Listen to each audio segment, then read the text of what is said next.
Okay, you are welcome to this video, and what I will be doing in this video is to be able to show you how to design in terms of quality and the use of your design.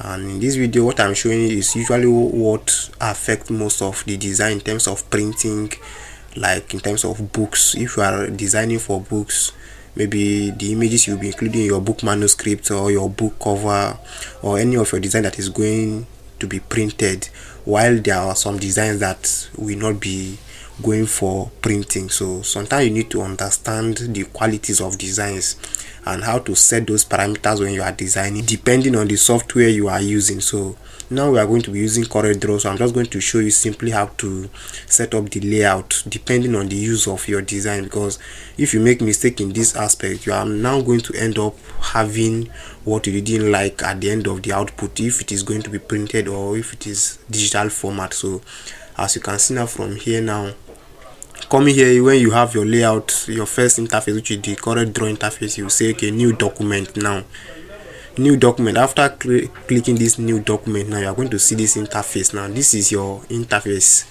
So now at this interface, now here you get to set the name, which is the title of your document, then preset destination where the document will be saved, and then the size, you get to set the size. You can see now we have custom sizes. We have web design size, banner, different sizes according to standards, and then the custom where you get to set by yourself. So here now at custom, it's already set as default for you to impute the sizing of your design you want to do. And then now you have inches too, so the measurement you will be using for your designs too. So depending on the use, you can see the pixel, the millimeters and inches too. So you have to, it's very important to set this aspect so that you get the accuracy of your design, because it might affect it at the output if you are printing it. Then the weight and the height of your design will be set here according to the custom size. Now the view, which is the portrait or the landscape view, you get to set it here as well. Then now the number of pages, you can see, so you can impute how many pages your design will be depending on what you are working on. Now we have this primary color. Now this is where the main things now happen, this primary color and then the rendering resolution. So now this is very important. Now let me start with this primary color. You can see this CMYK. Now in design we have RGB and then the CMYK. The RGB is the red, green and blue, and then the CMYK, which is the cyan, magenta, yellow and the black. So now I'm going to be showing us a picture for us to understand this better. This is where the knowledge of these two happens, and now many designers are ignorant of the use of this thing and then the effects at the output. So now I'm just going to show you an image of what CMYK is so that you'll be able to understand better. But this is what you need to know about CMYK and RGB, and even their application in terms of printing as well. So you need to understand.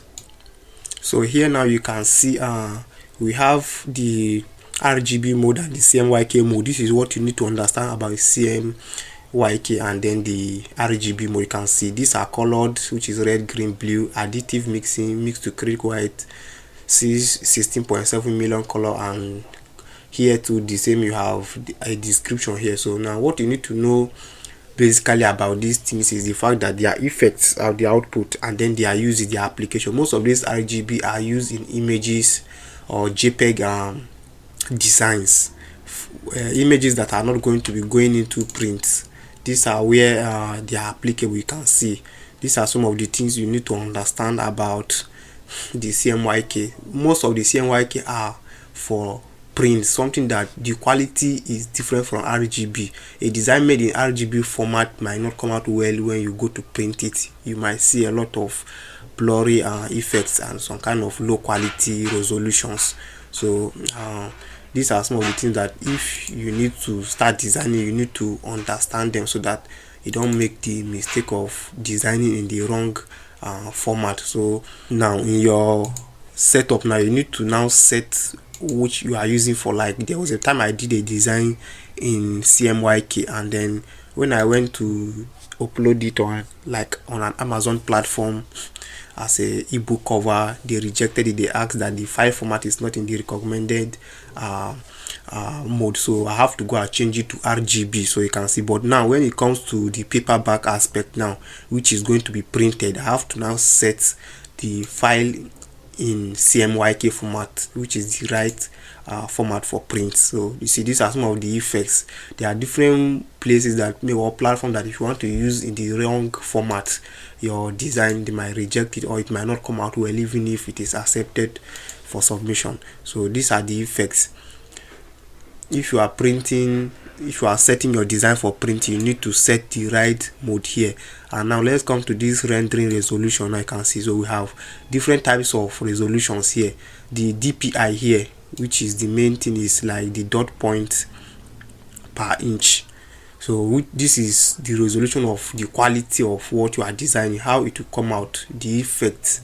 So this is, you have to set it to the maximum here, which is the 300 DPI, which is the standard for most prints.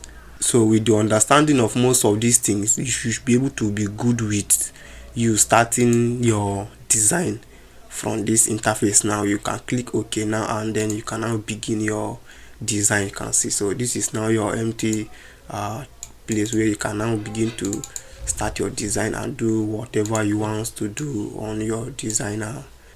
Now there are still some things you can still set from this aspect now, like your sizing and other stuff, so you can still set them here.